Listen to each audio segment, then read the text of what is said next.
पंजाबी अदब दा बहुत अजीम शायर जनाब मार रियाज सियाल आफ जंग अज इस दुनिया तो कूच कर गए।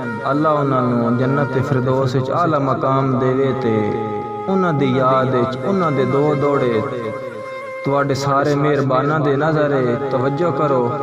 दौड़ा है कि जदों याद गरीब दी आ जावी लगा आवें कब्रिस्ताने ते मेरी कबर ते खड़ के ए आखें तेरे मरन दा बहु अरमान है।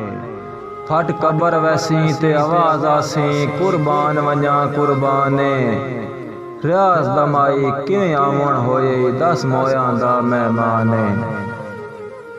तां इस दे नाल एक होर दौड़ा के एदा मूल जनाजा जैज नहीं आ मुल्ला ए फरमाया मैं कई वारी अख बंद कीती तक लैंदा दर्द सताया ते जदा नेड़े होना पुछदा है ओ क्यों नहीं अजन ताई आया। कुर्बान रियाज खलूस तेरे तो रब अरशां तू फरमाया। जमाना बड़े शौक से सुन रहा था हम ही सो गए दास्तां कहते कहते।